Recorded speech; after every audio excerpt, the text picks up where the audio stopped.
So it's getting quieter now, and somewhere above you, the first stars are starting to appear against the fading blue of dusk. Perhaps you can see them through a window, or perhaps you simply know they are there, emerging one by one as the sky darkens toward night. There is something gentle about this daily transition, this slow unveiling of light that has happened every evening since Earth first formed. The stars return each night as if they had been waiting patiently, just beyond the brightness of day. If you have ever paused to watch a star appear in the early evening, you may have noticed something that feels almost ordinary but is quietly extraordinary. The light reaching your eyes at that moment did not leave the star just now, did not begin its journey when you happened to look up. That light has been traveling through space for years, sometimes for decades, sometimes for centuries, before finally arriving at this particular evening, this particular moment. The star you see is not the star as it exists right now, but the star as it was long ago. This is one of the strange and beautiful truths about looking at the night sky, a truth so fundamental that it hides in plain sight. We are always looking into the past when we look at the stars, always seeing light that departed its source before we turned our attention upward.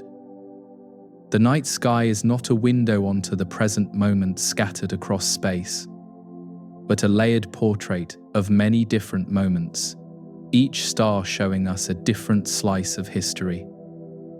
Tonight, without any special equipment or training, you can see light that left its source before you were born. The sun offers the nearest and most familiar example of this cosmic delay, though we rarely think of sunlight in these terms. When you feel warmth on your face on a summer afternoon, that warmth began its journey about 8 minutes earlier, crossing 93 million miles of empty space. The sun you see in the sky is always the sun as it was 8 minutes ago, never the sun as it exists at this exact moment. If the sun were to suddenly stop shining, we would not know for 8 minutes, continuing to feel warmth from light already on its way. You are listening to The Drowsy Astronaut, and tonight we are going to take a slow, unhurried journey through one of the most fascinating ideas in all of astronomy. We will explore how light travels, why distance and time become intertwined at cosmic scales, and what it means that some stars we see may no longer even exist. This is not a journey that requires any prior knowledge or any particular alertness, just a willingness to let strange and wonderful ideas drift past you as you rest. If you feel like sharing where you are listening from tonight, the comments are always open, and if this kind of gentle exploration appeals to you, perhaps consider subscribing for more journeys like this. But for now, let us simply continue, following ancient starlight across the darkness. 8 minutes is not a long time by human standards, barely enough to make a cup of tea or take a short walk around the block.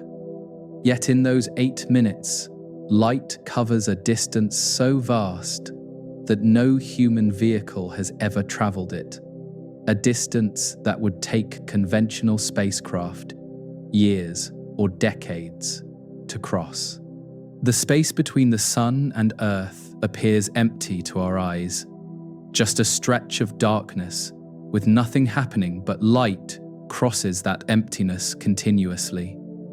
Every second, photons that left the sun continue arriving, a constant stream of energy that has sustained life on Earth for billions of years. The moon being much closer shows us a much smaller delay, with its reflected sunlight taking only about 1¼ seconds to reach our eyes. When you look at the full moon on a clear night, you are seeing it as it was just over a second ago, close enough to feel essentially present. Mars, when it is closest to Earth, shows us light that is only a few minutes old, not much older than sunlight. These nearby worlds exist in what might be called the recent past, separated from us by delays measured in seconds or minutes rather than years. But the stars are different, and this is where the strangeness deepens and the wonder grows. The nearest star system to our Sun is called Alpha Centauri, and its light takes over 4 years to reach us, crossing a distance of roughly 25 trillion miles. When you look at Alpha Centauri, visible from the southern hemisphere, you are seeing light that began its journey more than 4 years ago. Whatever is happening at Alpha Centauri right now is hidden from us, unknowable until the light from this moment completes its long journey. 4 years might not seem impossibly long, still within the span of a single presidential term, or the duration of a college education. But 4 years of continuous travel at the fastest speed anything can move, 180 to 6,000 miles every single second, adds up to a distance that defies easy comprehension. If you could somehow travel at the speed of light yourself, you would reach the moon in just over a second, Mars in a few minutes, but Alpha Centauri would still require over 4 years. Even at impossible speeds, the cosmos remains vast. Imagine for a moment that you are a photon of light leaving the surface of Alpha Centauri, beginning a journey toward a small blue planet, orbiting a modest yellow star. You travel through the darkness at the fastest speed the universe allows, passing no landmarks, encountering almost nothing in the emptiness between stars. Years pass on Earth while you travel, seasons changing, children growing, lives beginning and ending, all while you continue your silent crossing. And finally, after more than 4 years of travel, you arrive at a human eye looking upward on a quiet evening. The stream is continuous, light always departing and always arriving, a constant connection between that distant system and our own. We cannot visit Alpha Centauri with current technology, but its light visits us every night. This journey of light across 4 years is just the beginning, just the nearest example of a phenomenon that extends across the entire visible universe.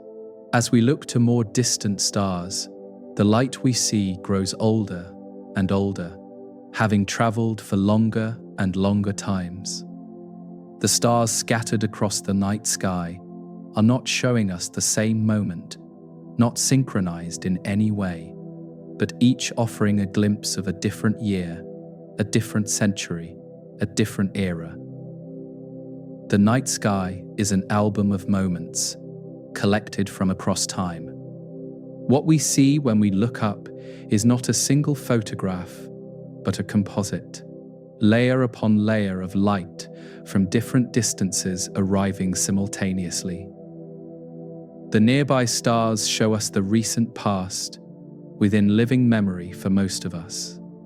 More distant stars show us centuries ago, before any person alive today was born. The most distant objects visible to the naked eye show us hundreds of thousands of years ago, before modern humans had spread across the globe. All of this arrives together, mingled in the darkness above. The stars we see most easily, the ones bright enough to notice on a casual evening glance, tend to be either relatively nearby or exceptionally luminous. Sirius, the brightest star in the night sky, appears so prominent, partly because it is relatively close to us, only about 8.5 light years away. The light from Sirius reaching you tonight left that star roughly 8.5 years ago, showing you Sirius as it was when today's third graders were just being born. This is recent history by stellar standards, but already beyond human memory. Sirius belongs to a constellation called Canis Major, the Greater Dog, and has been observed by humans for thousands of years across many different cultures. Ancient Egyptians associated the rising of Sirius with the annual flooding of the Nile, a connection between stellar observation and earthly cycles. Yet those ancient observers, watching the same star we watch today, were seeing light from their own recent past, light that had left Sirius less than a decade before. The star has been sending its light toward Earth continuously, and we have been receiving that light for as long as our species has had eyes to see. When you look at Sirius tonight, you might consider what was happening on Earth 8.5 years ago, when that particular light began its journey. Perhaps you can remember where you were living, what you were concerned about, what you hoped for in the years ahead. The light arriving tonight carries no record of your life, knows nothing of human affairs, yet it connects this moment to that earlier time. Starlight becomes a strange kind of calendar, each star marking a different year in its unchanging brightness. Vega is another bright star, easily visible from northern latitudes, forming one corner of the summer triangle that dominates warm weather skies. The light from Vega has traveled for about 25 years to reach us, placing its departure somewhere in the late 1990s, if you are listening to this in the early 2020s. When that light left Vega, the world was a different place, with different technologies, different concerns, different songs playing on the radio. The star itself has likely changed very little in those 25 years, continuing its steady fusion of hydrogen into helium. Arcturus, a bright orange star visible in spring and summer evenings, sends us light that is approximately 37 years old. This places its departure in the late 1980s, a time when many listeners may have been children or young adults or perhaps not yet born. The light arriving from Arcturus tonight has been traveling since before the fall of the Berlin Wall, since before the World Wide Web existed, since before mobile phones became common. Yet to the star, these 25 or 37 years are utterly insignificant. Barely a blink in a lifespan measured in billions of years. Each of these nearby stars offers a small window into the recent past, the astronomical equivalent of looking at old photographs from a few decades ago. The stars themselves are not time machines in any practical sense, not showing us human history or earthly events. Yet they connect us to moments we might otherwise have forgotten. The light arriving tonight was already traveling through space during events we remember, during years we lived through, during times that feel simultaneously distant and recent. Moving slightly farther out, we encounter stars whose light has traveled for centuries rather than decades. Polaris, the North Star, sits approximately 430 light-years from Earth, meaning its light began traveling during the late 16th century. When the light now arriving from Polaris first left that star, Shakespeare was alive and writing plays. Galileo had not yet turned his telescope toward the heavens, and European explorers were still mapping coastlines around the world.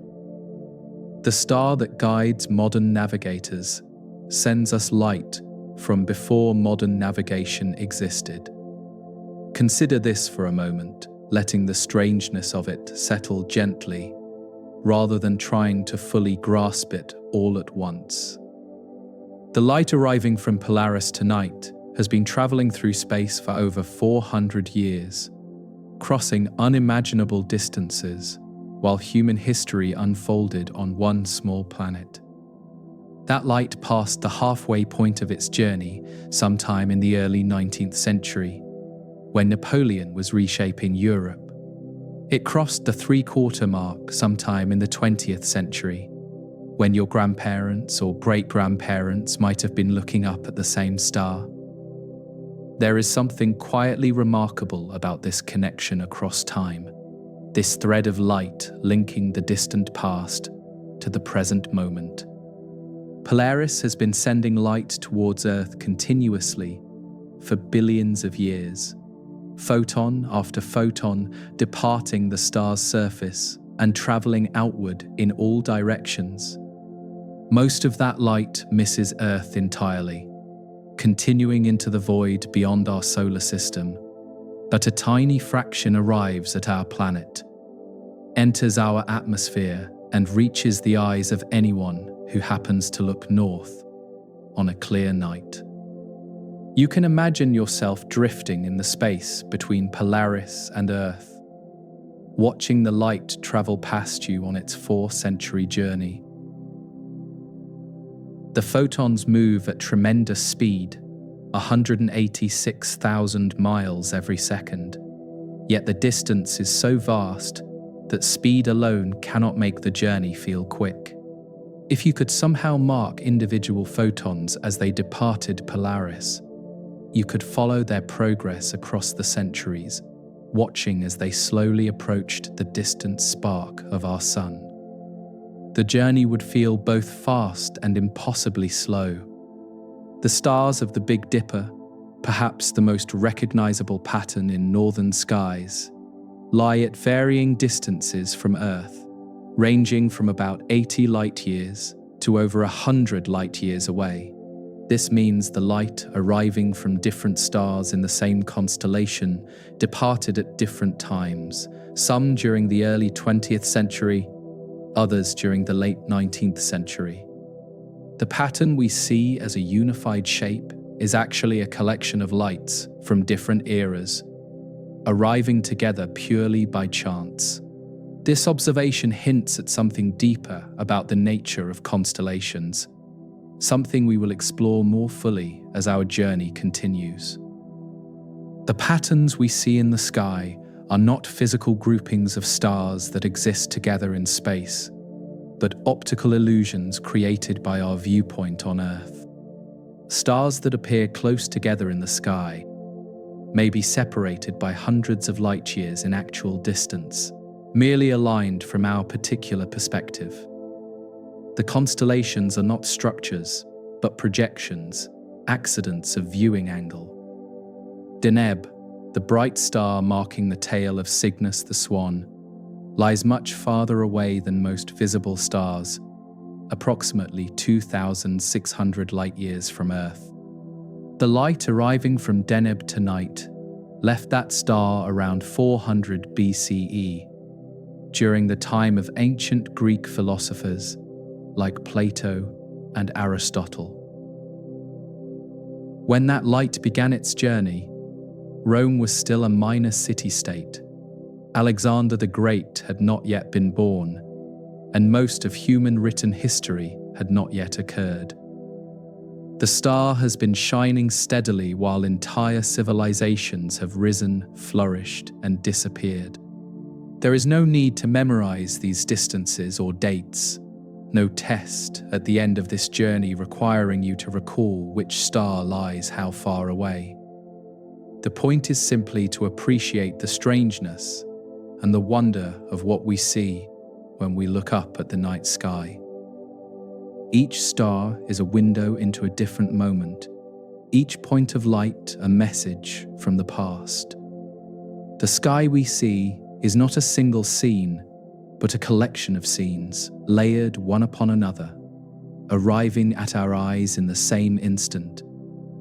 As you rest and let these ideas drift past you, you might imagine the night sky as a vast receiving station, gathering signals from across time, light that left its source decades ago, arrives alongside light that has been traveling for centuries or millennia.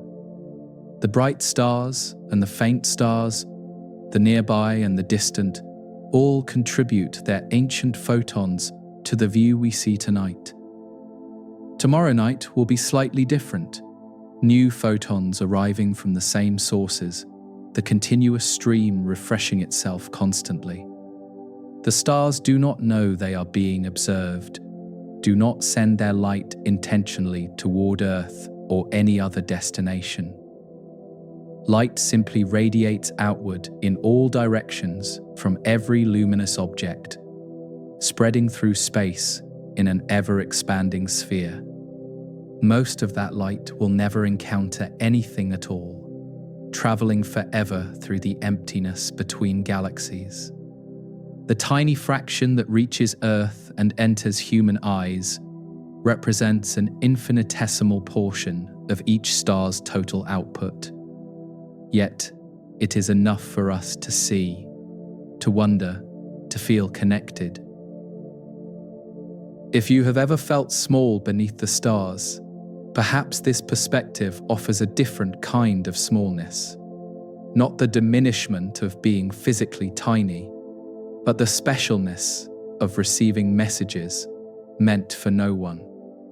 The light arriving at your eyes tonight would have traveled past Earth if you were not here to intercept it, continuing into space beyond. By looking up, you become part of the journey, the end point of a crossing that began years or centuries or millennia ago. The stars we have visited so far, Sirius and Vega and Arcturus and Polaris and Deneb, represent only a tiny sample of what is visible on any clear night. Thousands of stars can be seen with the naked eye from a dark location, each at its own distance, each sending light from its own moment in the past. The variety is enormous, from stars just a few light years away to stars thousands of light years distant, all appearing together in the same sky. The constellations group them for our convenience, but the groupings are not real. This observation about constellations not being real groupings deserves more attention, more time to explore and appreciate. The patterns we have named and recognized for thousands of years are patterns only from here, from this one small corner of the galaxy. Orion stands as one of the most recognizable constellations in the night sky, visible from nearly every inhabited part of Earth at some point during the year. The figure of the hunter with his belt of 3 stars and his raised arm has been imagined by cultures across the world, named differently but seen similarly. Yet the stars that form this pattern lie at vastly different distances from Earth. Their apparent closeness an illusion created by our viewpoint. The constellation exists only because we happen to see it from here. Betelgeuse, the bright reddish star marking Orion's shoulder, lies approximately 700 light-years from Earth, give or take some uncertainty in the measurement. The light arriving from Betelgeuse tonight began its journey around the year 1300, during the medieval period in Europe and similar eras elsewhere around the world. When that light left the star, the Black Death had not yet swept across Europe, the Renaissance had not yet begun, and the Americas remained unknown to European explorers. 7 centuries of history have unfolded while that light traveled toward us. Rigel, the bright blue-white star at Orion's foot, lies even farther away, approximately 860 light-years from Earth. Its light departed around the year 1160, during the time of the Crusades when medieval cathedrals were being built across Europe. Rigel and Betelgeuse appear roughly similar in brightness from Earth, yet they are separated by over 100 light-years of actual distance. They are not neighbors in space, merely neighbors in our sky. The three stars of Orion's belt, perhaps the most distinctive feature of the constellation, lie between 1,000 and 2,000 light-years away. Their light has been traveling since before the Common Era began, since ancient civilizations were still establishing the foundations of written history. The belt appears as a straight line of three evenly spaced stars. Yet in three-dimensional space, these stars are separated by hundreds of light-years. The pattern is a projection, not a structure. If you could somehow travel to a star on the far side of Orion and look back toward Earth, the constellation would be unrecognizable. Betelgeuse and Rigel would appear in completely different parts of the sky, no longer forming the shoulders and feet of any figure. The belt stars would be scattered, no longer aligned, no longer appearing as a pattern at all.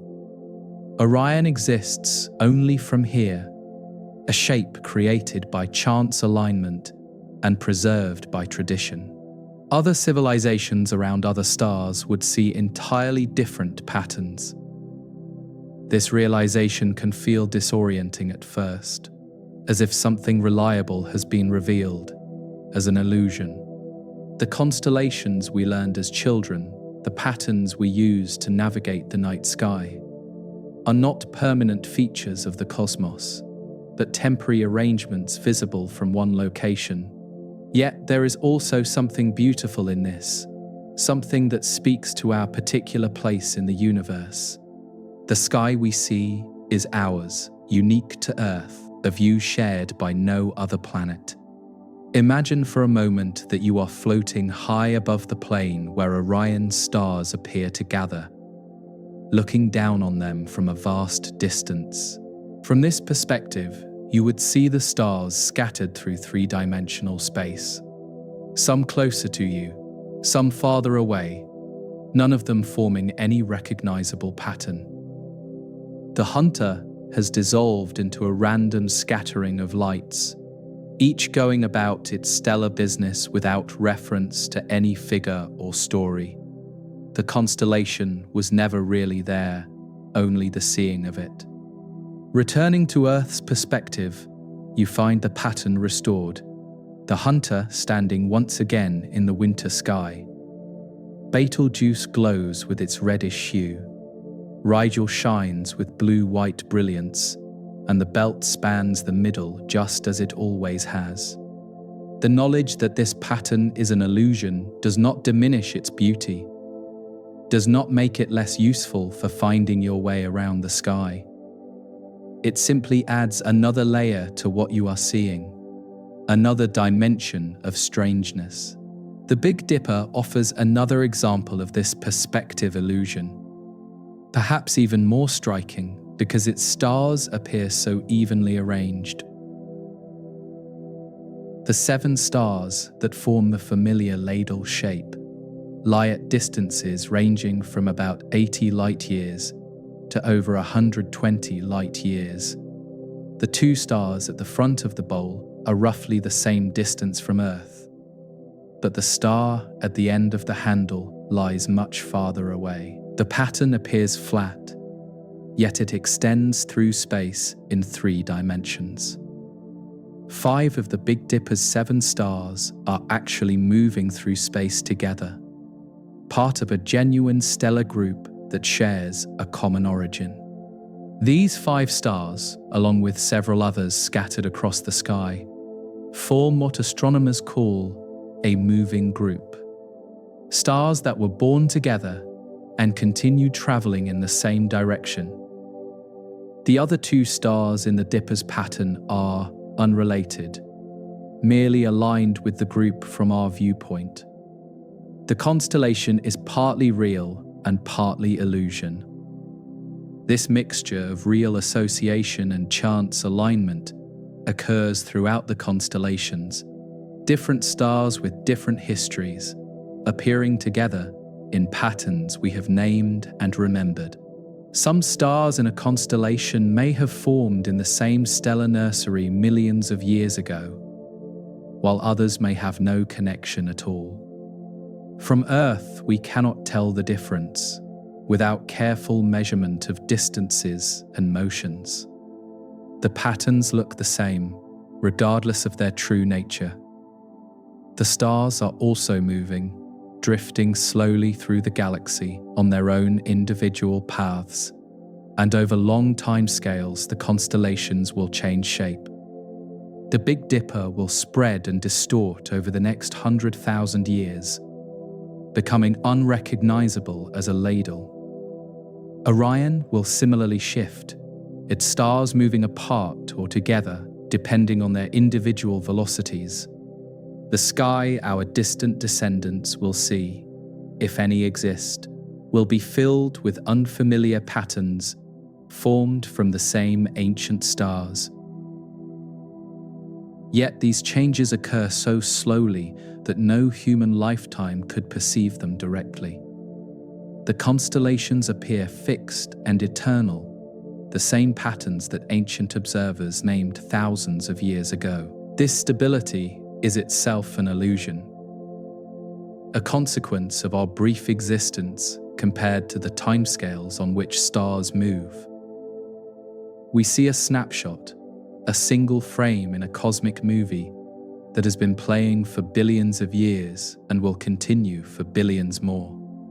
Resting with this understanding, you might notice how it changes the experience of looking at the stars without diminishing the wonder.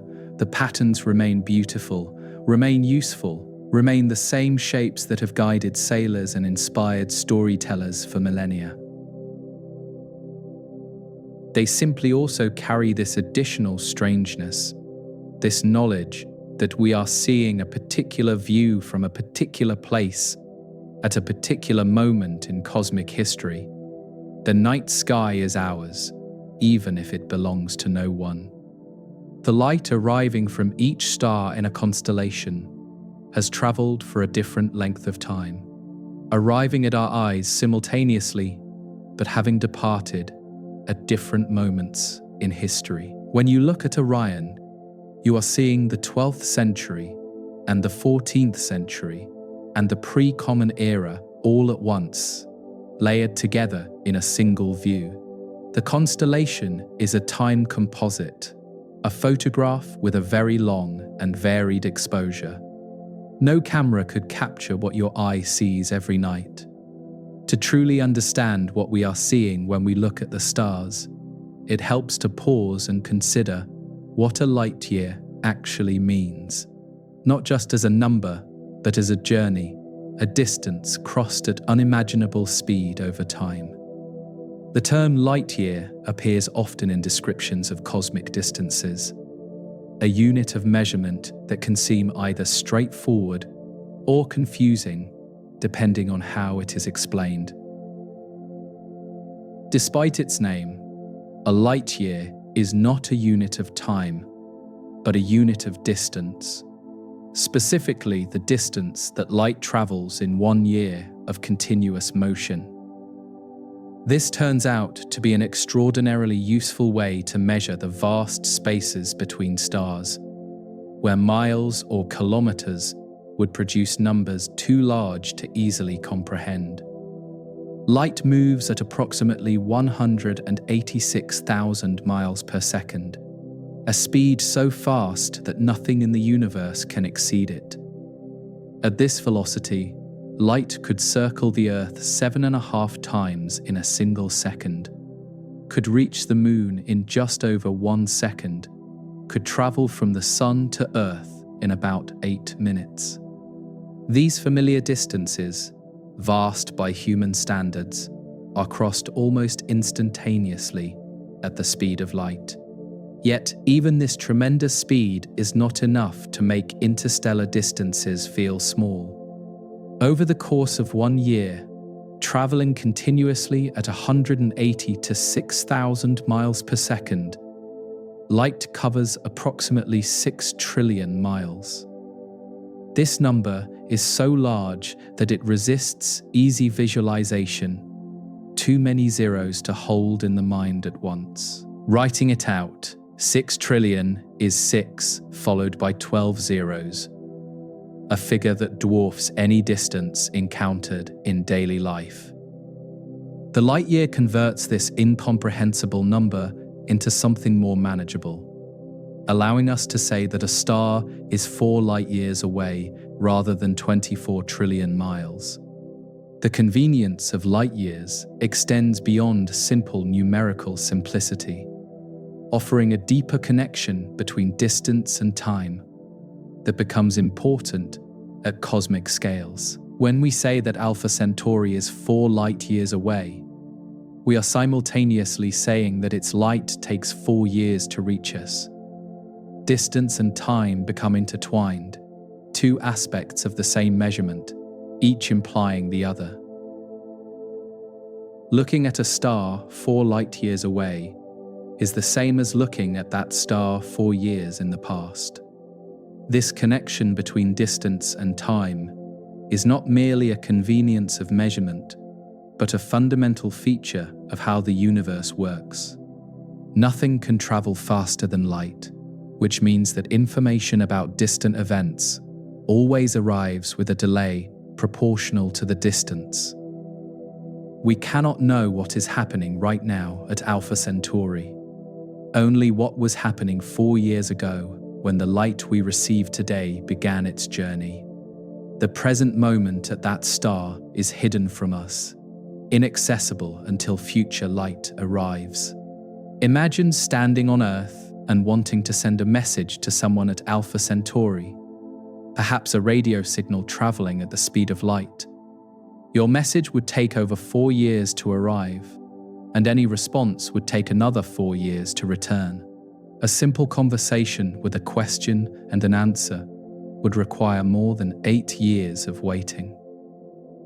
Communication across stellar distances is not merely slow but fundamentally delayed, limited by the ultimate speed limit of the cosmos. This limitation applies to everything, not just messages, but also observation and knowledge itself.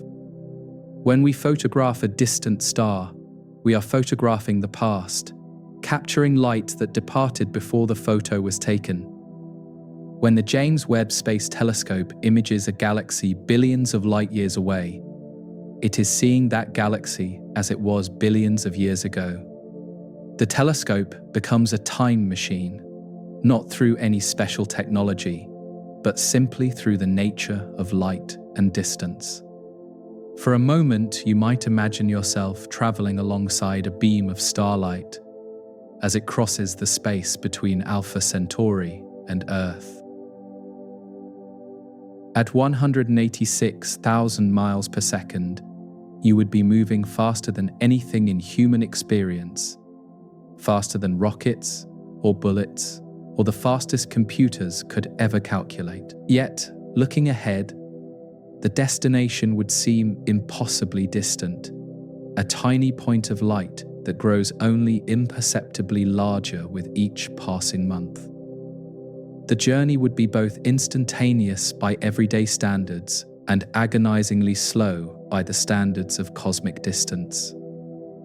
After a year of travel, you would have covered about 6 trillion miles, roughly 1/4 of the total distance to Earth. The Sun would appear slightly brighter ahead, Alpha Centauri slightly dimmer behind, but both would still look like points of light rather than disks or spheres. After 2 years, the halfway point, you would be surrounded by darkness, the midpoint between 2 stellar systems, where light from each is equally faint. The emptiness here would be profound, with nothing nearby for trillions of miles in any direction. By the 3rd year, Earth's sun would begin to dominate the view ahead, though still just a bright star among many. You would be entering the outer reaches of the solar system, where comets drift in frozen silence, and the sun's gravitational influence begins to give way to the general pull of the galaxy. After 4 years and a few months, you would finally approach Earth, your journey complete, having traveled 24 trillion miles, at the fastest speed possible. This thought experiment helps illustrate why astronomers use light years rather than miles or kilometers, why the connection between distance and time is built into the unit itself. Saying that Alpha Centauri is 4 light-years away immediately tells us both how far it is and how old its light is when it reaches us. The measurement carries the time delay within it, a constant reminder that looking at the stars means looking into the past. Larger distances produce correspondingly older light, the relationship scaling perfectly across all cosmic scales.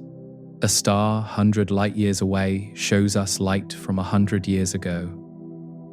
A galaxy 1 million light-years away shows us light from 1 million years ago. The farthest galaxies we can observe show us light from billions of years ago, light that departed when the universe was young and Earth did not yet exist. The farther we look, the farther back in time we see. This feature of the cosmos is not a limitation or a problem to be solved, but simply how the universe works. We cannot observe the present state of distant objects, only receive information that travels toward us at a finite speed. The stars do not lie to us in any malicious sense. They simply cannot show us what is happening right now.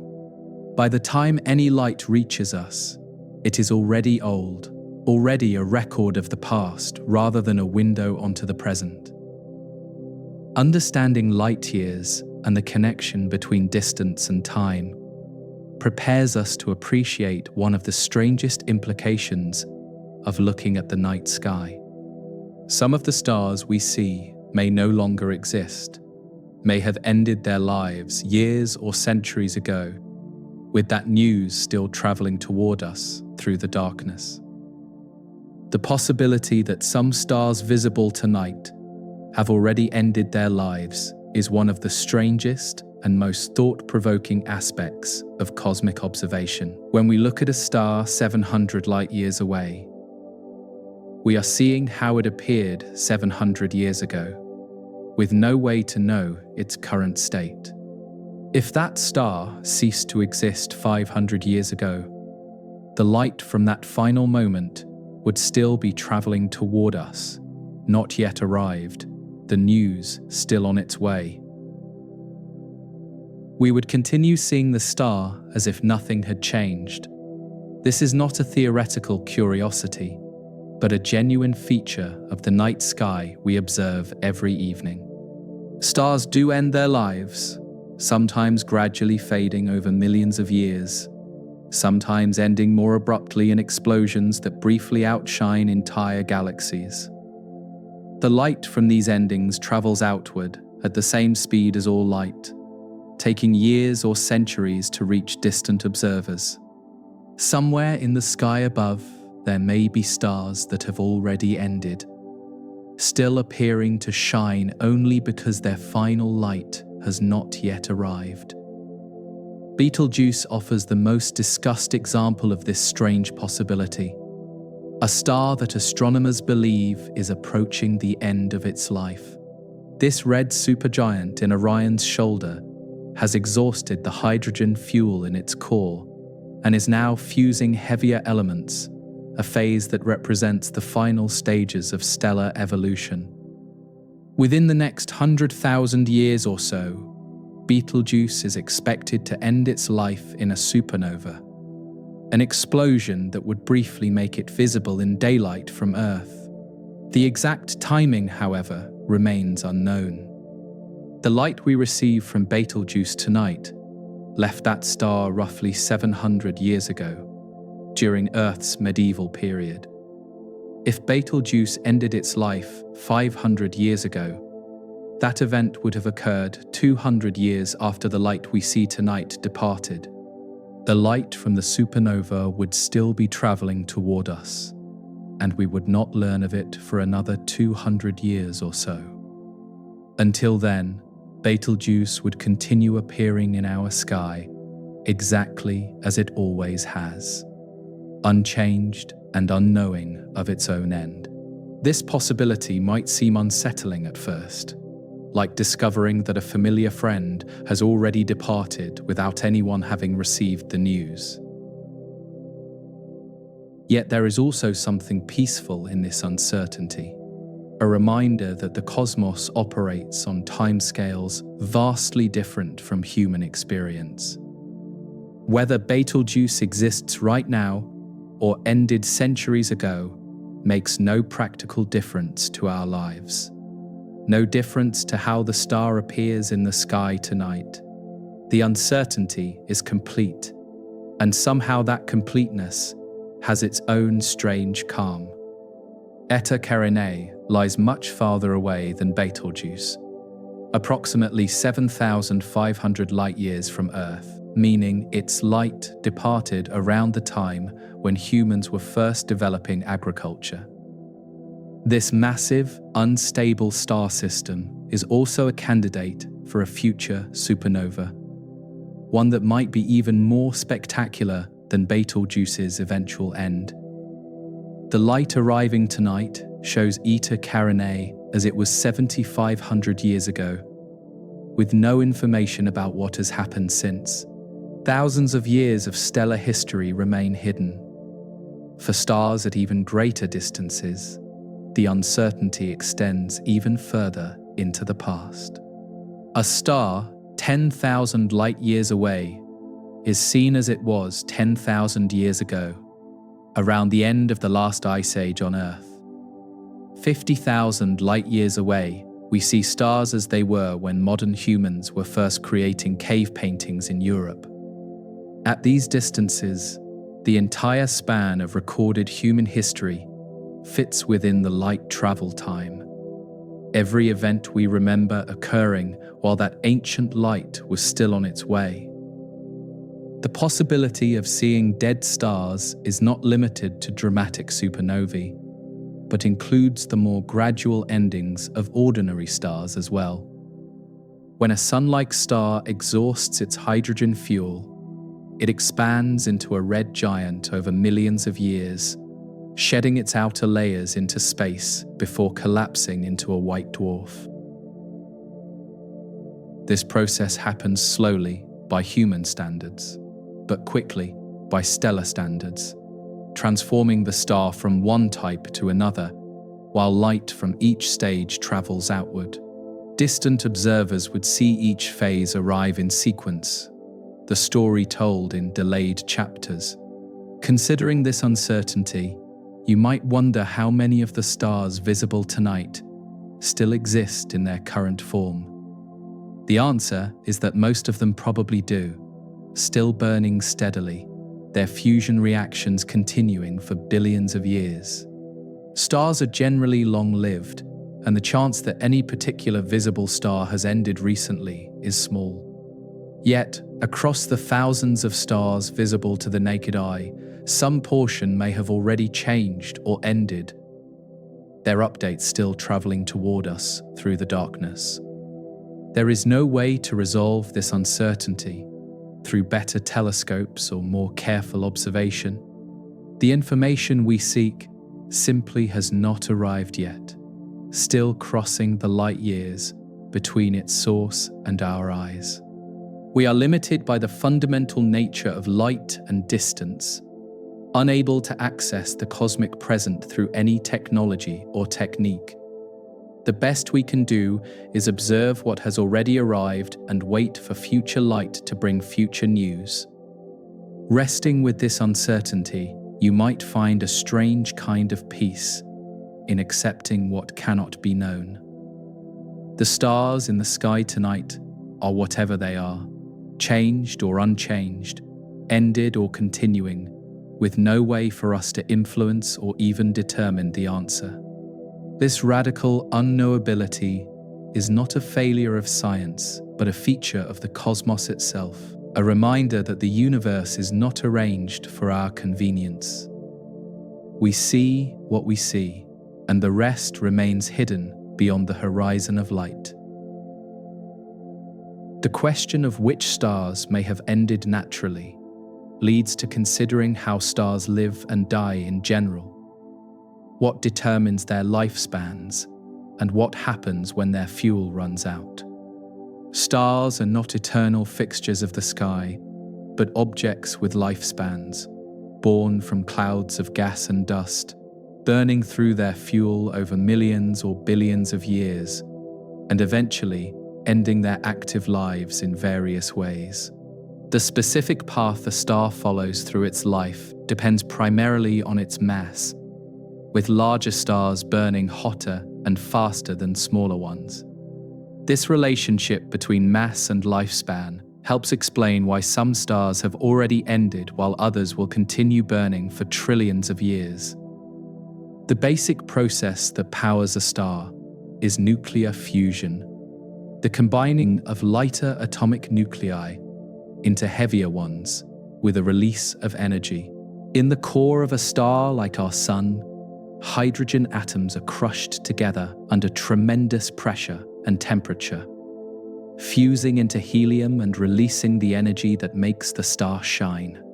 This process has been continuing in the Sun for about 4.5 billion years and will continue for roughly another 5 billion years before the hydrogen runs low. The temperature and pressure required for fusion are created by gravity, the star's own mass pulling inward and compressing the core. A balance forms between the outward push of energy released by fusion and the inward pull of gravity, keeping the star stable for most of its life. When the fuel begins to run out, this balance shifts, and the star begins to change, expanding or contracting as it adjusts to new conditions. The end of a star's life is really a series of readjustments as different fuels are exhausted. Massive stars, those with perhaps 10 or 20 times the mass of our Sun, have much shorter lifespans despite having more fuel to burn. Their greater mass creates higher core temperatures and pressures, causing fusion to proceed at a much faster rate. A star 10 times the mass of the Sun might exhaust its hydrogen in only 10 or 20 million years, compared to the Sun's 10 billion years.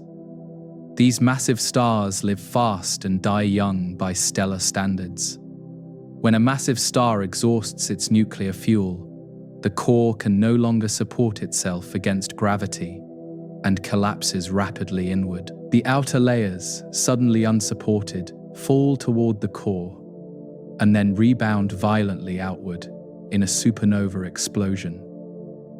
For a few weeks, the dying star can outshine an entire galaxy, visible across billions of light years before fading into darkness. What remains after the explosion depends on the original mass, either a dense neutron star or, for the most massive stars, a black hole. Smaller stars, those with perhaps half the mass of our Sun or less, follow a gentler and much longer path through their lives. These red dwarf stars burn their hydrogen slowly and steadily, their low core temperatures producing modest energy output that can continue for trillions of years. No red dwarf star has ever died of old age, because the universe is not old enough. Only 13.8 billion years since the Big Bang. The oldest red dwarfs still have most of their fuel remaining. Our Sun falls somewhere in the middle of this range, a yellow dwarf star with a total lifespan of roughly 10 billion years. In about 5 billion years, the Sun will exhaust the hydrogen in its core and begin fusing helium, causing it to expand into a red giant that will likely engulf Mercury and Venus. After shedding its outer layers as a planetary nebula, the core will contract into a white dwarf, a dense remnant that will slowly cool over billions of years. This is a gentle ending compared to the supernova fate of more massive stars. The variety of stellar lifespans means that the night sky contains stars at every stage of their lives. From newborn protostars, still gathering mass, to ancient white dwarfs slowly fading into darkness. When you look up at the stars, you are seeing a population with diverse ages and futures. Some just beginning their long lives, others approaching their ends.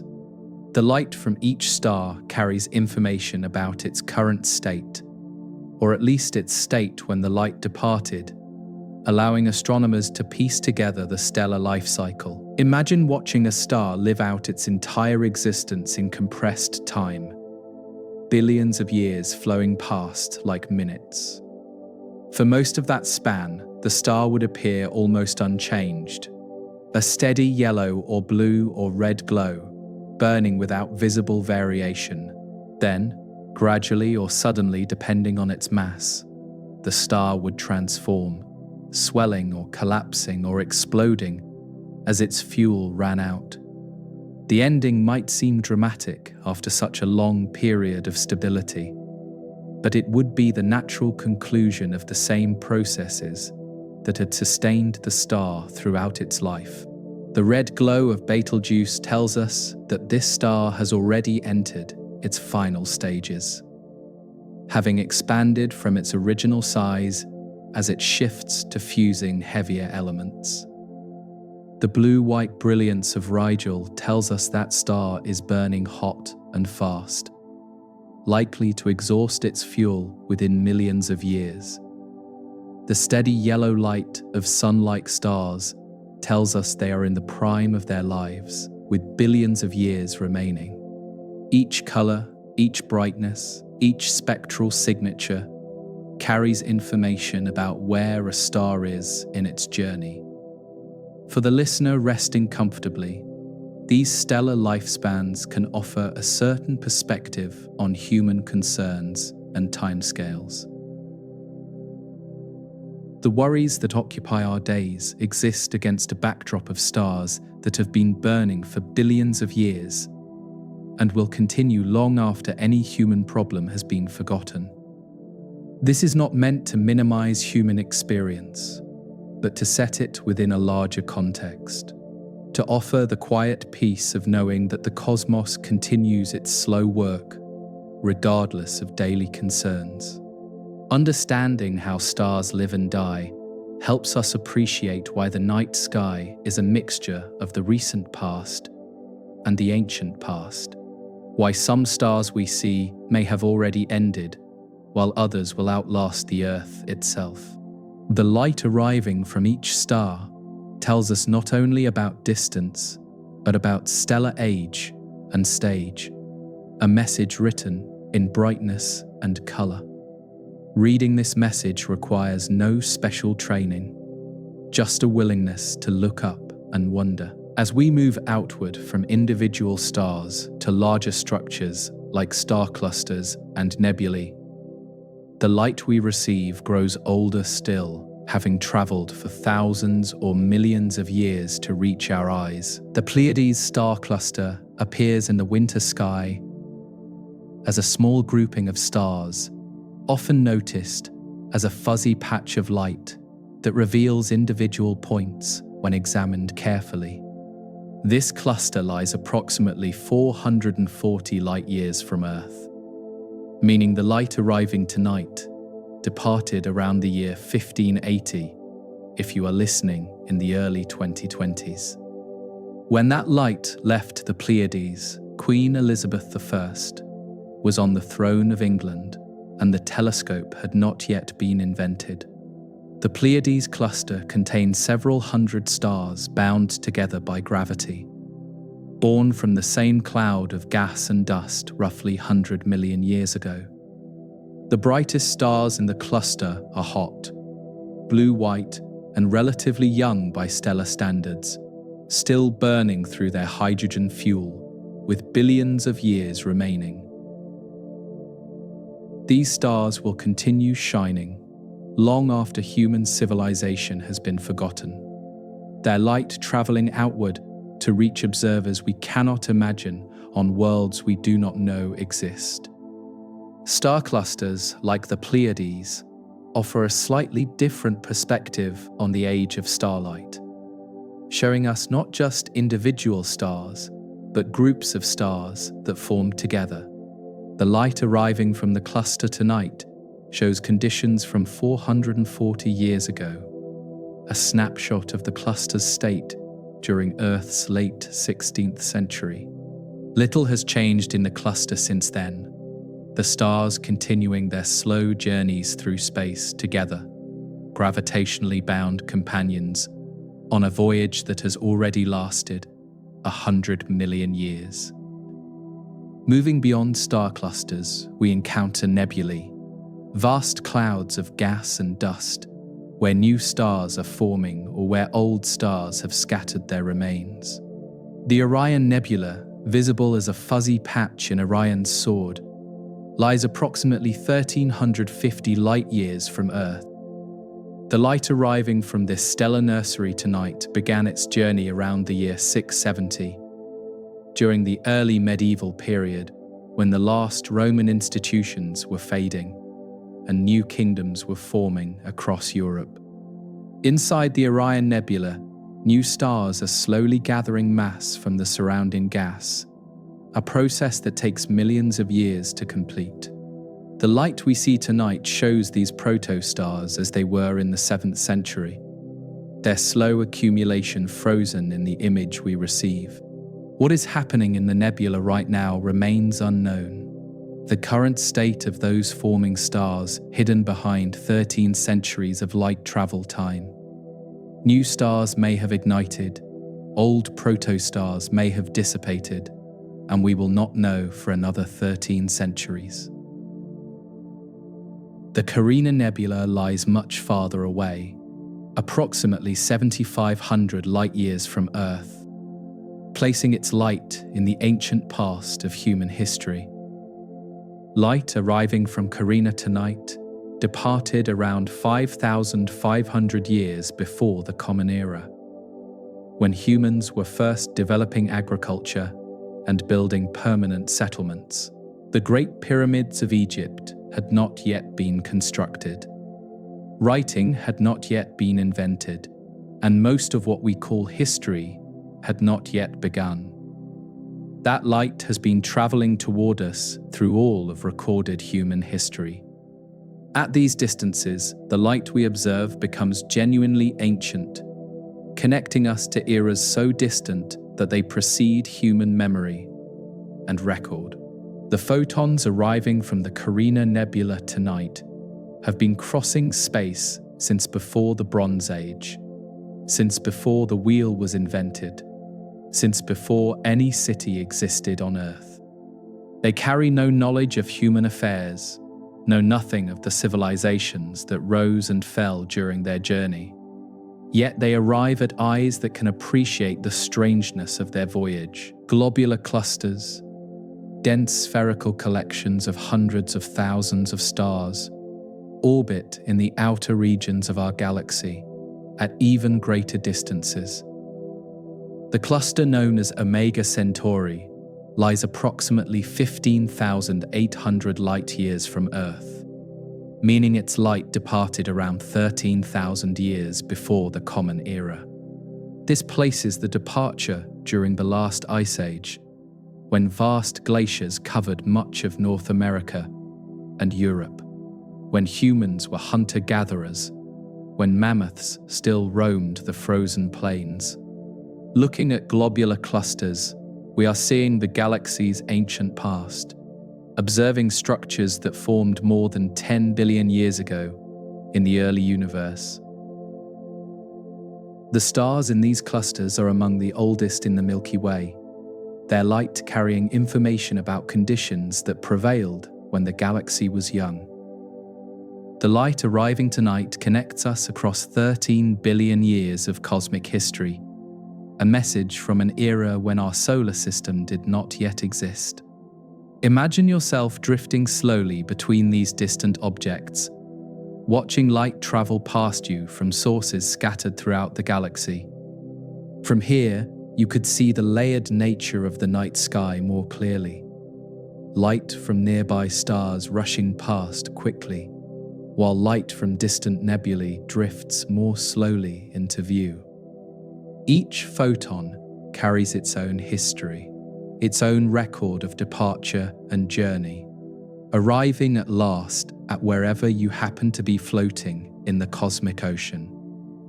The distance to the edge of the Milky Way galaxy is roughly 50,000 light-years in any direction from our solar system, meaning the most distant stars in our own galaxy show us conditions from around 40 to 8,000 years before the Common Era. This places the light in the era of the earliest modern humans in Europe, the time when cave paintings were being created and complex language was first emerging. The entire span of human cultural development fits within the light travel time from the far side of our own galaxy. Yet the Milky Way is just one galaxy among billions in the observable universe. And beyond its edges lie other galaxies at distances measured in millions or billions of light years. The light from these external galaxies has traveled for far longer than any light within our own, crossing the vast emptiness of intergalactic space before arriving at our telescopes. Looking at other galaxies, we are looking back to times when Earth did not exist, when our sun had not yet formed, when the universe itself was younger. The journey outward continues, each step bringing older light and more distant history. The nearby galaxies of our local group show us light from hundreds of thousands or millions of years ago. More distant galaxy clusters show us light from billions of years ago. The farthest objects we can observe show us light from near the beginning of cosmic time, the universe in its infancy. The farther we look, the more ancient the view. The Andromeda galaxy appears to the naked eye as a faint, fuzzy patch of light in the autumn sky, easily overlooked unless you know where to look. This distant island of stars lies approximately 2.5 million light-years from Earth, making it the most distant object visible without a telescope. The light arriving from Andromeda tonight began its journey when our ancient ancestors were first beginning to walk upright on the African plains, when the genus Homo was just emerging, when no human had yet existed. 2.5 million years is a span of time that exceeds all of human history by a factor of thousands, encompassing the entire evolution of our species and all the changes that have brought us to this moment. When the light we see tonight left Andromeda, there were no cities, no agriculture, no writing, no technology, beyond simple stone tools used by our most distant ancestors. The entire story of humanity, from earliest origins to the present day, unfolded while that light was traveling toward us. Andromeda is a spiral galaxy, similar in many ways to our own Milky Way, containing roughly 1 trillion stars arranged in graceful spiral arms. It is actually larger than our galaxy and is currently approaching us, the two galaxies destined to merge in approximately 4 to 5 billion years. The light we see tonight shows Andromeda as it was when this collision was still billions of years away, the galaxies separated by slightly greater distances than they are today. By the time light leaving Andromeda now arrives, Earth may have been swallowed by the expanding sun.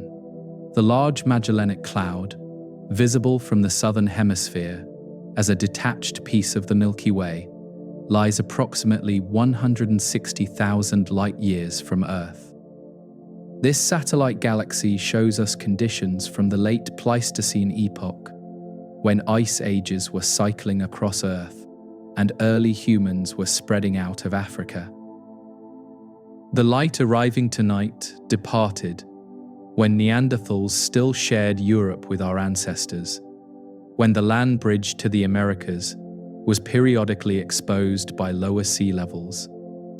The Small Magellanic Cloud lies somewhat farther, approximately 200,000 light-years away, placing its light in an even more distant past. Both Magellanic Clouds contain active star-forming regions, stellar nurseries where new stars are gathering mass from surrounding gas. The images we have of these nurseries show conditions from tens of thousands or hundreds of thousands of years ago, with no information about what has happened since. Stars that were forming then may now be burning steadily, their first light still on its way. Beyond the local group of galaxies, which includes the Milky Way and Andromeda, and several dozen smaller companions, lie other galaxy groups and clusters at progressively greater distances. The Virgo cluster, a large gathering of galaxies, lies approximately 54 million light-years from Earth. Light from the Virgo cluster departed around the time when dinosaurs still dominated the Earth, before the asteroid impact that would end their reign, before mammals had risen to prominence.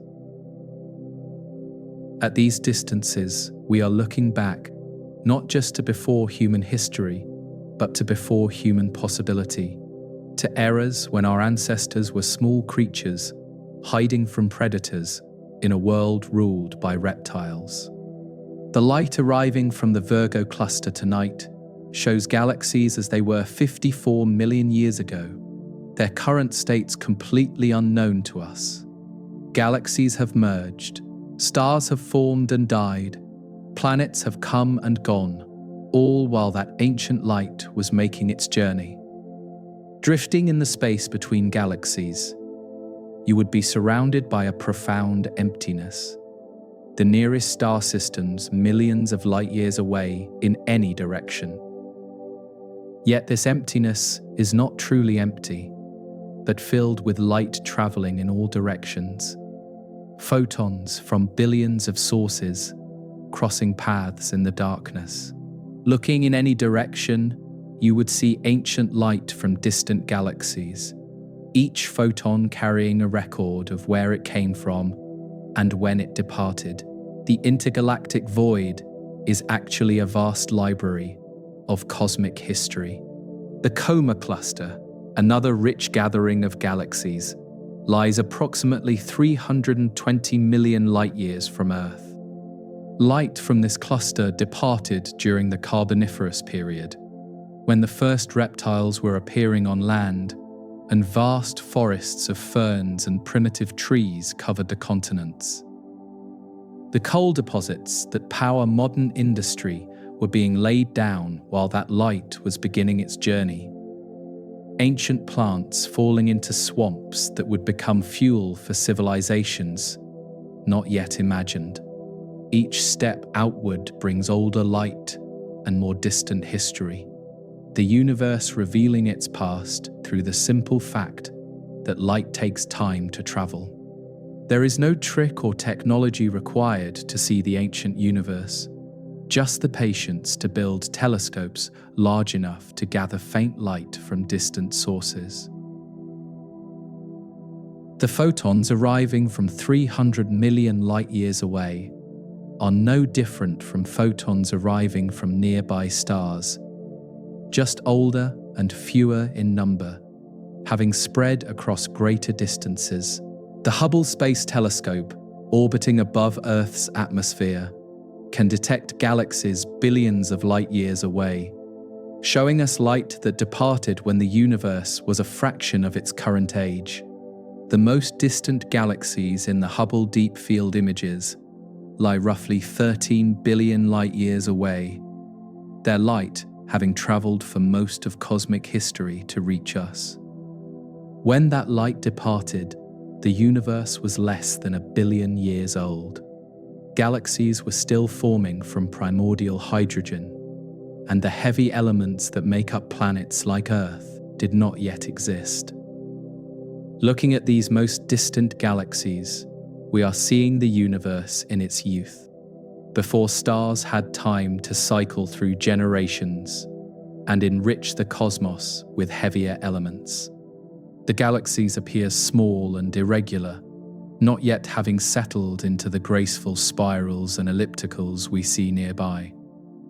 They are proto-galaxies, structures still in the process of forming, captured in ancient light that has been traveling toward us for nearly the entire age of the universe. The connection between distance and time means that every deep image of the universe is also a history lesson, showing us not just what exists, but what existed at various points in cosmic evolution. Nearby galaxies show us the recent past. Middle-distance galaxies show us earlier periods, and the most distant galaxies show us the universe as it was shortly after the Big Bang. A single photograph can contain billions of years of history, layered from near to far like geological strata. The James Webb Space Telescope, launched in late 2021, extends our vision even deeper into cosmic history than Hubble could reach, detecting infrared light that reveals the earliest galaxies with unprecedented clarity. Some of the galaxies Webb has observed lie more than 13 billion light-years away, showing us conditions less than 400 million years after the Big Bang. At these distances, we are approaching the limit of what can be observed, the edge of the visible universe beyond which light has not had time to reach us. This edge is not a wall or a barrier in space, but a horizon in time, the limit set by the finite age of the universe and the finite speed of light. Beyond this horizon, there may be infinitely more universe, more galaxies and stars, and perhaps other forms of matter we cannot yet imagine. But the light from those regions has not had time to reach us since the universe began. And it may never reach us if the expansion of space carries it away faster than it can travel toward us.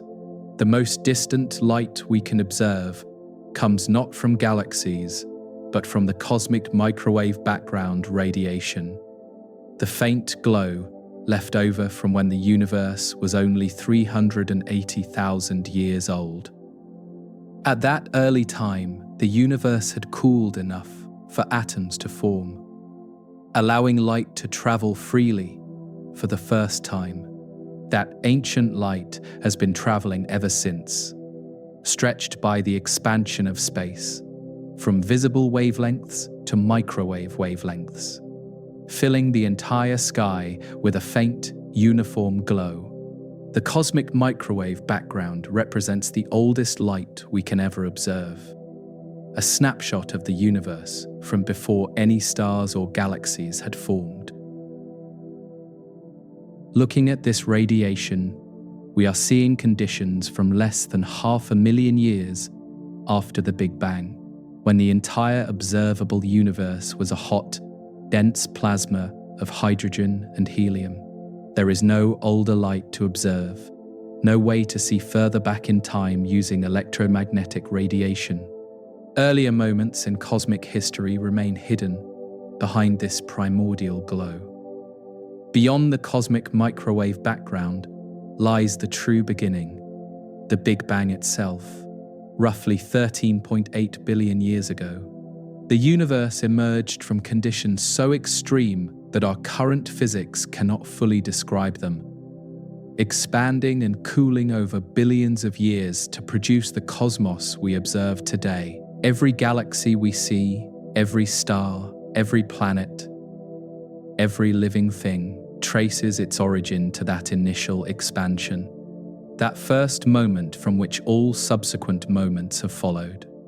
The journey from nearby stars to the edge of the observable universe spans enormous ranges of distance and time, from light years to billions of light years, from years to billions of years.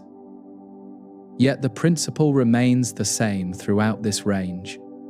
Looking farther means looking earlier, and the night sky is a window onto the past rather than the present. We cannot see what is happening now in the distant universe, only receive information that has been traveling toward us for eons. Drifting near the edge of the observable universe, you would find yourself surrounded by ancient light, arriving from every direction, photons that have been traveling since the universe was young.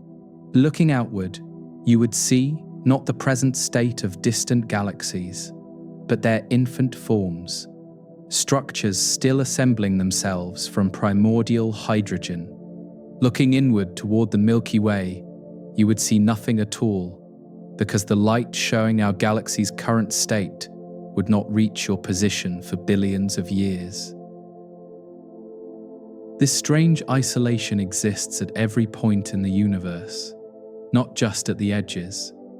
Wherever you are, the light you receive shows you only the past of other locations, never their present state. There is no universal now that can be observed, no synchronous moment spanning all of cosmic space. Each observer exists in their own bubble of received information, seeing a unique view of the layered past that depends on their particular location. The farthest galaxies observed by the James Webb Space Telescope have likely changed dramatically in the 13 billion years since the light we observed departed from them. They have probably merged with other galaxies, formed trillions of stars, developed complex structures, and perhaps even planets where life might have evolved. But we cannot see any of this, cannot access their current states, only observe the ancient light that began its journey when they were newly formed. This fundamental limitation is not a failure of technology, but a feature of how the universe works, built into the fabric of space and time. Even with perfect telescopes and infinite patience, we could never observe the present state of distant galaxies. Only wait for future light to arrive, bringing news of what has happened since. The universe reveals itself gradually, one photon at a time, and we receive its information at the pace light determines. For a listener resting comfortably, this vast scale of cosmic observation might feel either overwhelming or strangely peaceful, depending on perspective and mood. The immensity of the universe and the depths of cosmic time exceed human comprehension in any complete sense, yet they can also offer a kind of comfort through their indifference to human concerns. The galaxies continue their slow evolution regardless of what happens on Earth.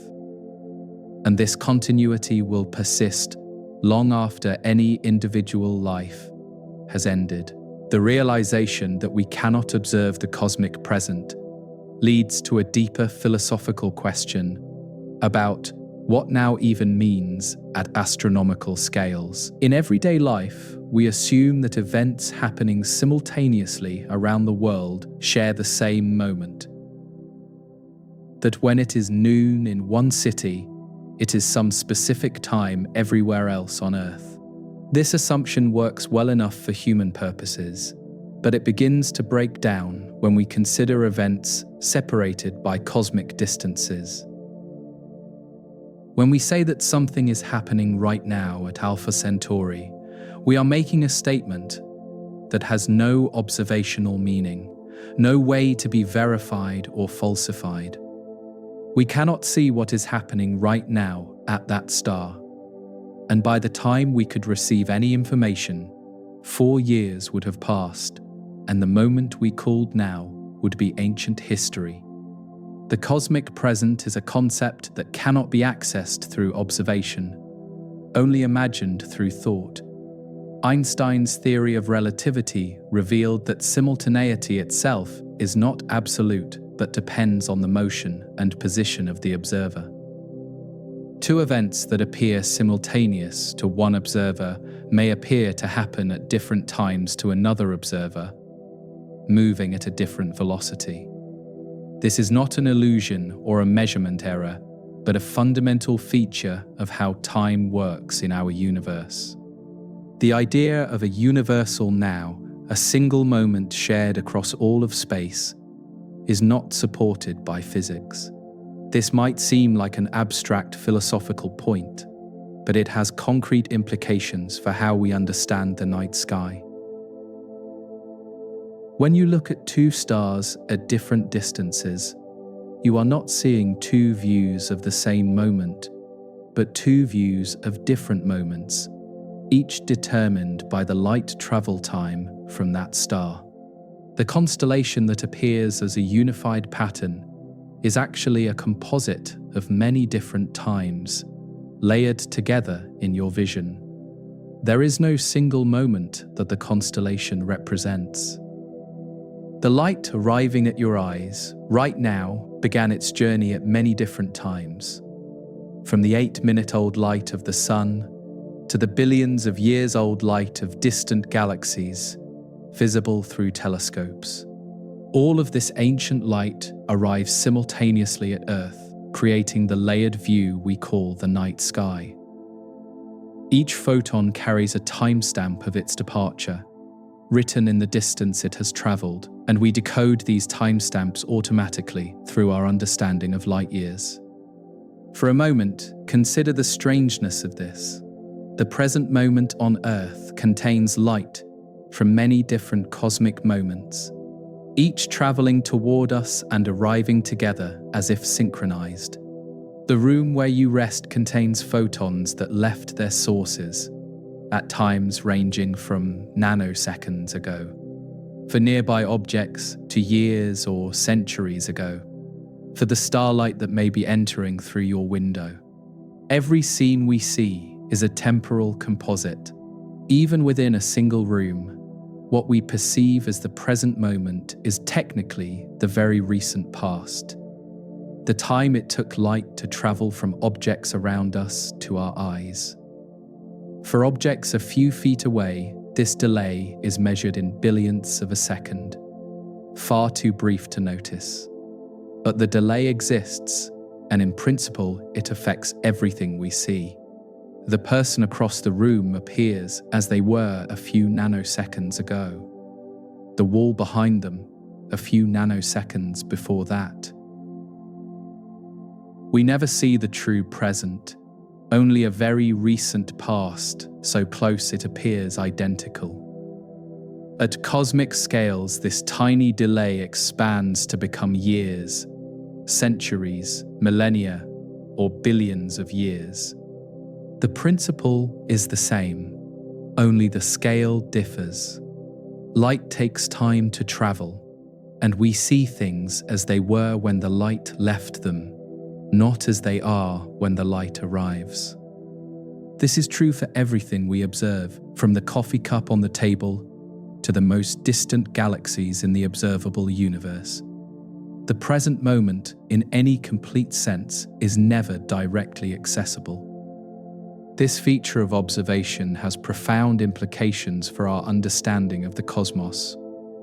Implications that are difficult to fully grasp, but worth resting with for a moment. We cannot know what the universe is doing right now, in any global sense. Only what it was doing at various points in the past, as revealed by light arriving today. The universe we observe is a historical record, not a live broadcast, and there is no way to switch to a live feed. Some philosophers and physicists have argued that this means the present moment is not special, that the past and future are just as real as now, existing in a four-dimensional structure that includes all of time. Others maintain that the present moment has a unique status, that the flow of time is not an illusion, even if we cannot observe it directly. These are questions that science alone cannot fully answer. Questions that touch the boundary between physics and philosophy. For our purposes tonight, resting with the strangeness is enough, without needing to resolve debates that have occupied great minds for over a century. The universe presents us with a puzzle about the nature of time, and we can simply hold that puzzle gently, turning it over in our thoughts.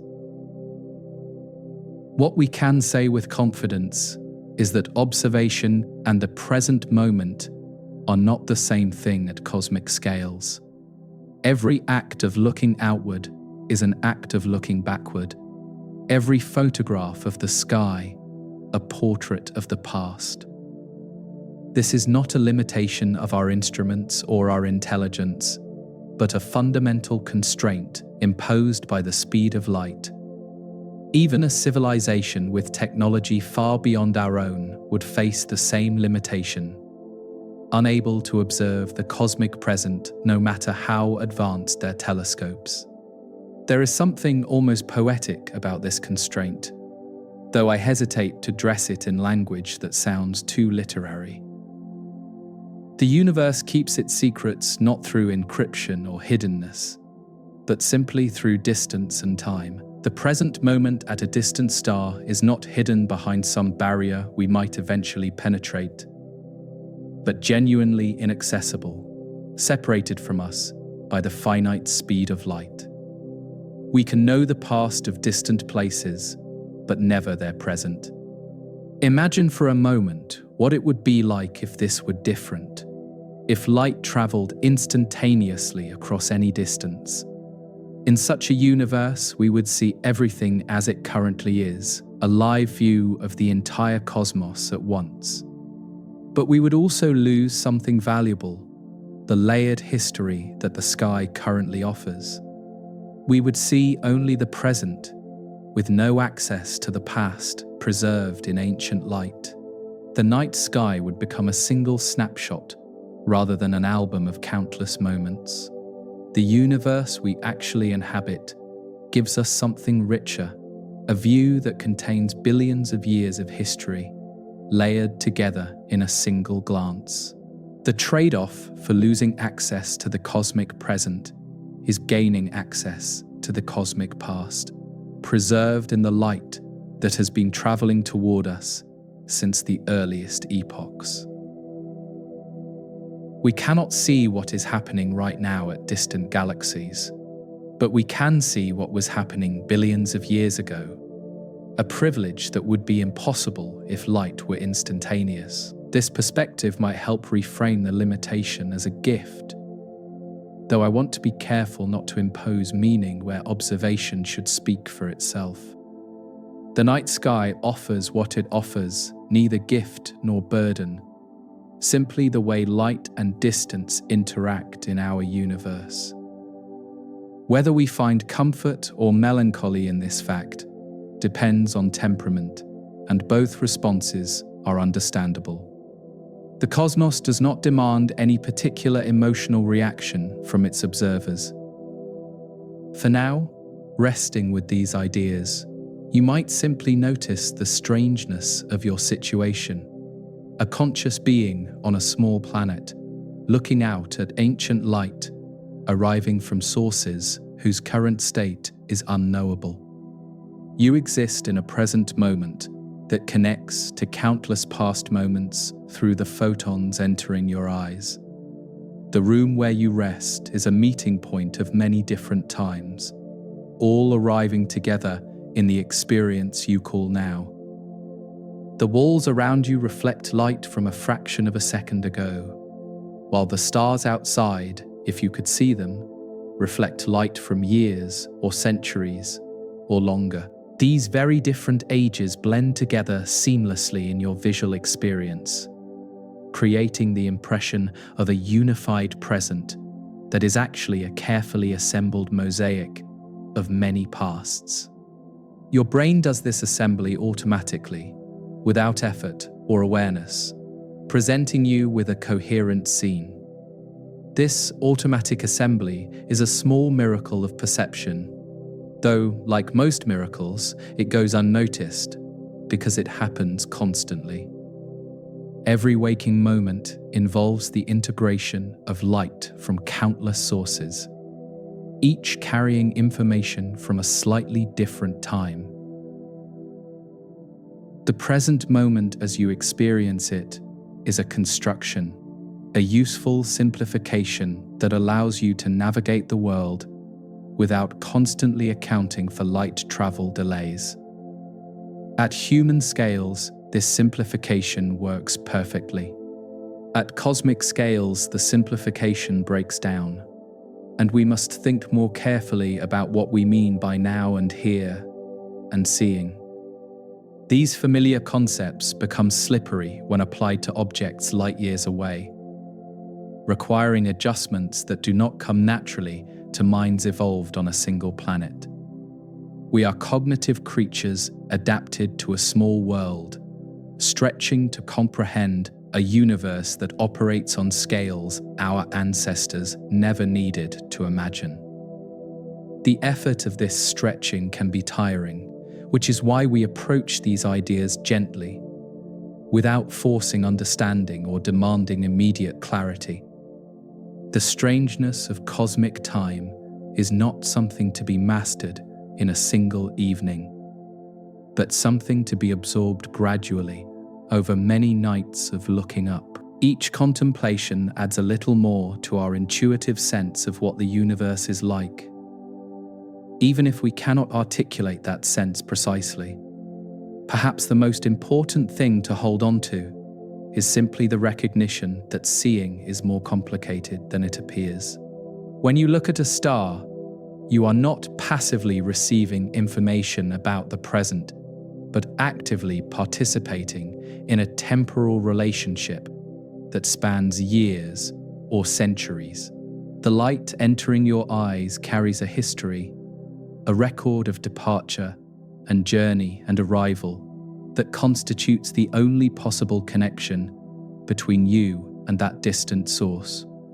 This connection is real, even if it only links you to the past of the star rather than its present. The photons that travel from distant suns to your eyes have genuinely crossed that distance, genuinely carried that information, genuinely completed a journey of years or millennia.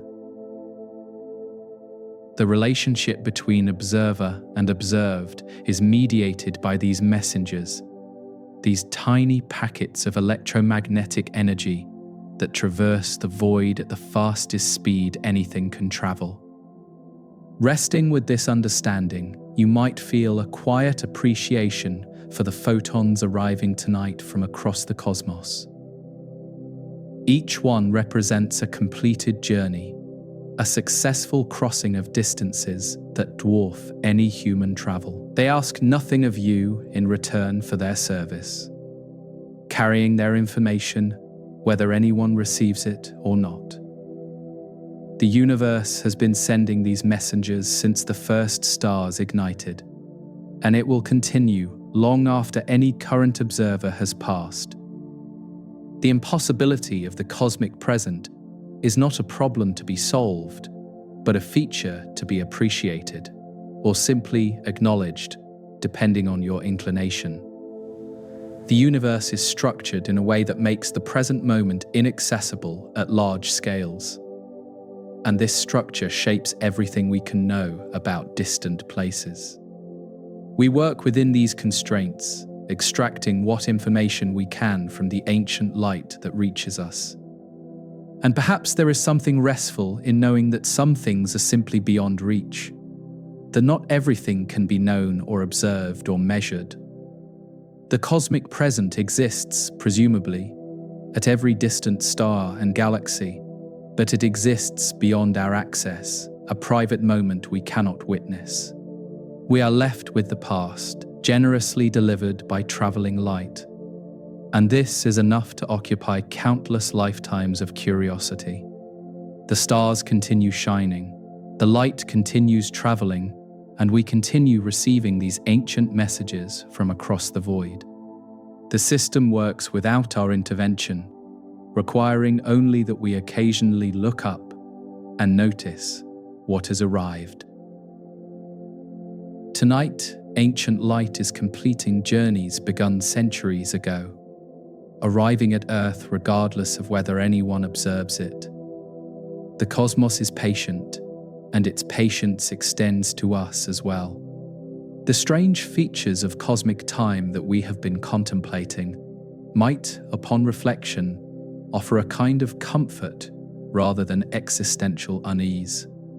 The night sky as a window into the past is not a limitation to be lamented, but a remarkable gift offering access to history preserved in light.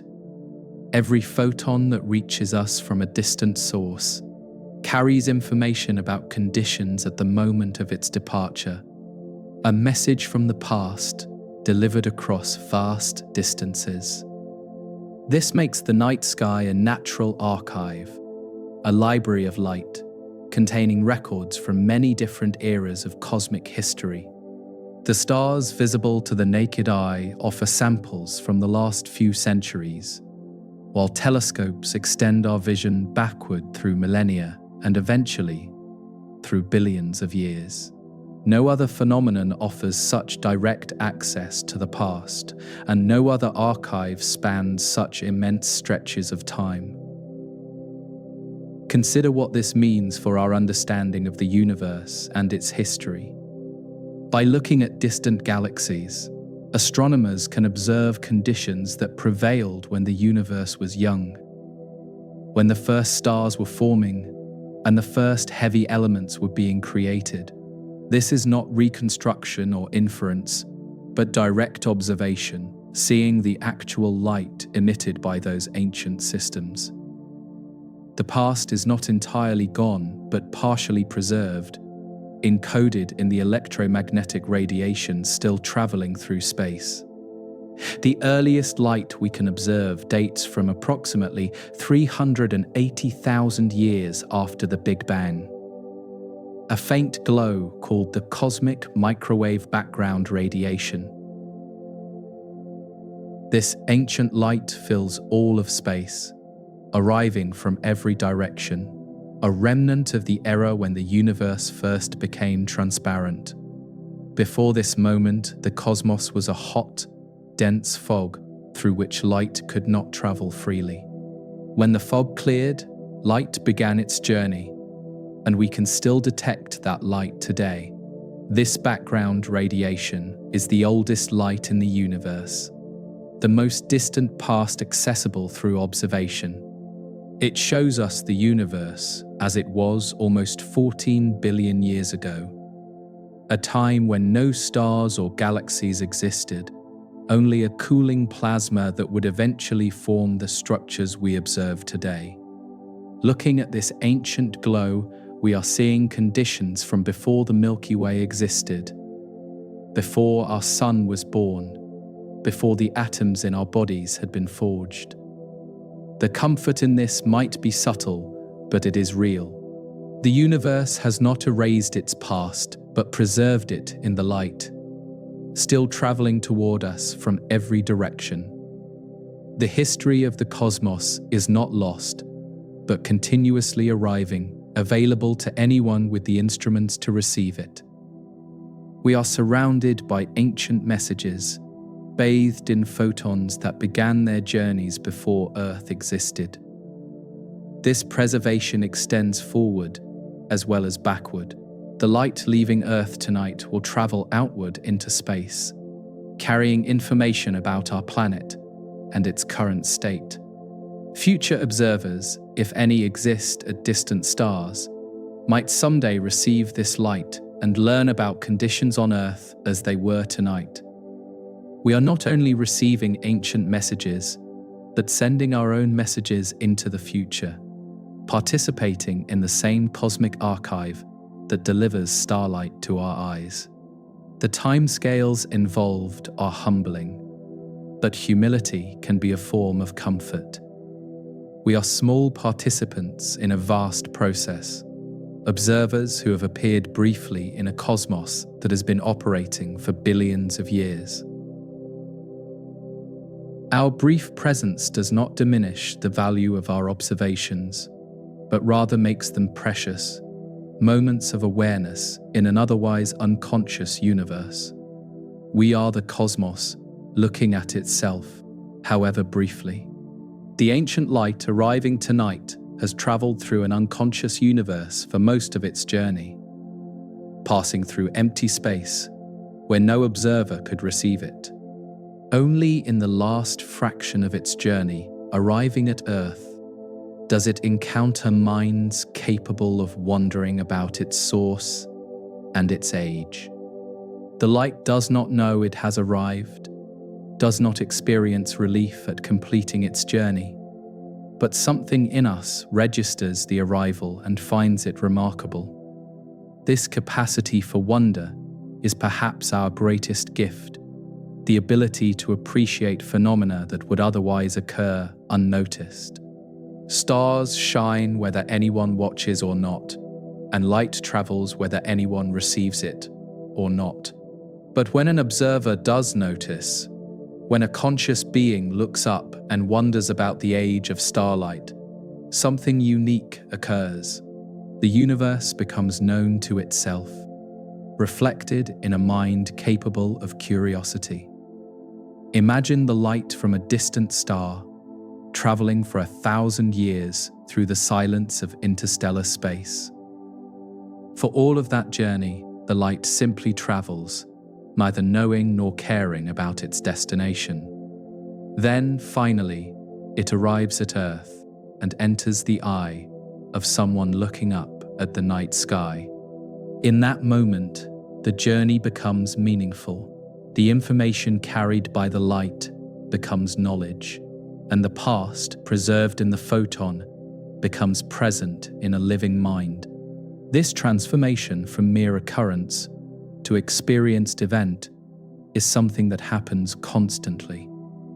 Whenever anyone looks up at the stars, the universe is full of events that happen without observers, processes that unfold in darkness and silence without any awareness to register them. But here and there, conscious beings arise who can observe and appreciate, turning raw events into experiences. We are such beings, and the night sky is our endless source of material. The comfort of seeing the past lies partly in this participation, this sense of receiving messages from across time and space and making them meaningful through the act of observation. We cannot change what the light shows us, cannot influence events that occurred centuries ago, but we can receive them, contemplate them, and find them worthy of attention. This reception is a form of connection, a relationship between observer and observed that spans light years and centuries. There is also comfort in the continuity that ancient light represents. The stars shining tonight have been shining for billions of years, sending light outward in all directions with patient consistency.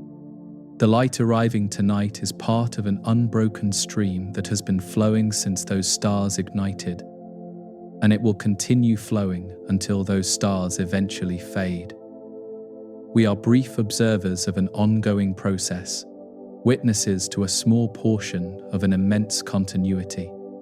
The night sky will look essentially the same 1,000 years from now, offering the same constellations and the same bright stars to future observers.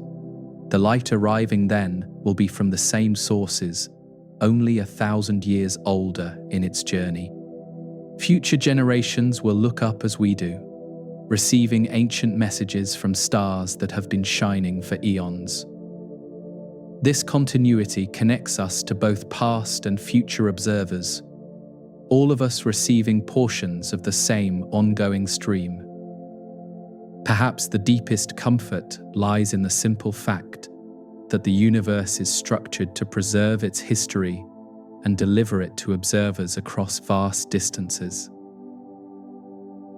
Light does not require anyone to send it or address it.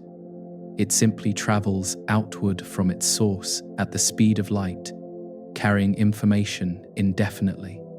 The cosmos is generous with its history, broadcasting it in all directions for anyone who cares to look.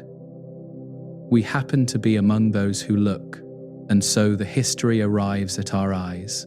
Resting with this understanding, you might feel a quiet gratitude for the light arriving tonight, from across the galaxy and beyond. These photons have traveled enormous distances to reach you, carrying information about their sources preserved across years and centuries. They ask nothing in return, expecting no response, simply completing journeys that began long before you existed. The universe has been doing this for billions of years, and tonight you happen to be present to receive some of what it sends. The stars continue shining, the light continues traveling, and somewhere on Earth, someone is always looking up and wondering about what they see. This cycle of emission and reception has been occurring since the first eyes evolved to see. And it will continue as long as observers exist to receive the ancient messages. We are participants in something much larger than ourselves, brief windows of awareness in a cosmos that operates on timescales we can barely comprehend. The past preserved in Starlight connects us to everything that has come before, every stellar generation, every cosmic epoch, every moment since the first light began its journey. We stand at the receiving end of this immense history, collecting photons that have traversed the void to reach us. What we do with this information, what meaning we find in it, is up to us. The cosmos simply provides the light, the raw material for understanding, and leaves the rest to its observers. The ancient light that arrives tonight from across the cosmos requires nothing from you. No response, no analysis, no particular feeling. It simply arrives, as it has been arriving for billions of years, as it will continue arriving long after any current observer has passed. The stars shine, the light travels, and somewhere, sometimes, an eye receives what has been sent. This is the simple structure of cosmic observation, and tonight you happen to be the receiving eye. The photons completing their journeys at this moment have been traveling for various lengths of time, some for years, some for centuries, some for millennia, and some for eons before the Earth existed. All of this light arrives together, creating the layered view we call the night sky, a composite of many different cosmic moments blended into a single visual experience. You do not need to sort out the ages or calculate the distances. The light is simply there, available for observation. Somewhere above you, whether you can see it or not, the stars are shining in their familiar patterns. Orion stands in his eternal hunting pose. The Big Dipper traces its slow arc around the pole, and countless fainter stars fill the spaces between the bright ones. Each of these points of light is a sun, a nuclear furnace burning hydrogen into helium, sending light outward in all directions. The light that left these stars years or centuries ago is arriving now, joining the present moment on Earth. The sun has set, and the familiar daylight has given way to the softer illumination of starlight and reflected moonlight. This transition happens every evening, so familiar that it rarely prompts wonder, yet it represents a remarkable change in what we can observe. During the day, our local star dominates the sky, washing out the light from more distant suns. At night, that local light fades, and the ancient light from countless other stars becomes visible. The night sky is always there, waiting to be revealed. If you were to step outside on a clear night, away from city lights, you might see several thousand stars with your unaided eyes. Each of these stars represents a journey completed, a beam of light that has crossed the gulf between suns and arrived at your particular location on this particular planet. The light does not know where it is going, does not aim for any destination. but simply spreads outward from its source, filling an ever-expanding sphere of space. You happen to be in the path of some of these spreading spheres. The light arriving tonight from Sirius, the brightest star in the night sky, left that star about 8.5 years ago. During those years, the light traveled through the darkness between stars, through regions where no matter existed to absorb or scatter it. The journey was silent and uneventful, the photons simply moving forward at the speed of light, covering about 6 trillion miles each year. And now, tonight, some of those photons are completing their journey at your location. Other light has traveled much longer. The glow from the Andromeda galaxy, visible as a faint smudge on dark nights, left that galaxy approximately 2.5 million years ago. Our early ancestors were just beginning to walk upright on the African plains when that light departed, and the entire span of human history has occurred during its journey.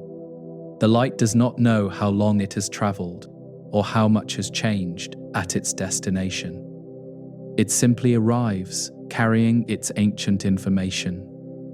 The deepest light visible to our telescopes has traveled for over 13 billion years, crossing most of the observable universe to reach instruments orbiting Earth. This light shows us conditions from when the universe was young, when the first galaxies were just beginning to form from primordial hydrogen. The sources of this light have long since evolved into something unrecognizable, but their ancient glow continues arriving, a message from the childhood of the cosmos. All of this light, from the 8-minute-old sunlight to the billion-year-old glow of distant galaxies, arrives at Earth with the same patience, the same lack of urgency. The universe does not hurry its messages, does not prioritize some over others, but simply allows each photon to travel at light speed until it reaches whatever destination awaits.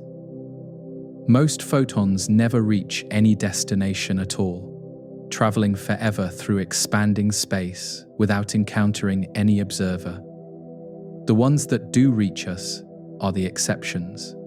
Resting with this understanding, you might appreciate the quiet improbability of any observation at all. For a photon to travel for centuries or millennia and then happen to arrive at a planet with observers capable of receiving it seems like an unlikely coincidence. Yet it happens constantly, countless photons completing their journeys at countless locations, mostly unobserved but occasionally, here and there, entering an eye that wonders about their source. The night sky asks nothing of you in return for its display. It does not require understanding or appreciation, does not demand any particular response, does not even require that anyone look. The stars shine whether anyone watches or not, and the light travels whether anyone receives it or not. But if you do happen to look, if you do happen to notice the ancient light arriving from across the void, something occurs that could not occur without you. The light becomes seen, the journey becomes known, and the universe acquires a witness. This witnessing is perhaps the simplest form of participation in cosmic processes. You do not need to understand the physics of light or the mechanisms of stellar fusion to be an effective witness. You simply need to be present to allow the light to enter your eyes and register in your awareness. The rest happens automatically. The photons stimulating your retina, the signals traveling to your brain, the experience of seeing arising from biological processes you do not consciously control. Tonight, as you rest, ancient light is arriving at Earth from across the galaxy. Some of it may be entering through your window, mixing with the artificial light of your room, becoming part of the illumination that surrounds you. You do not need to look at it deliberately or think about it consciously. The light is simply there, completing its journey whether you notice or not.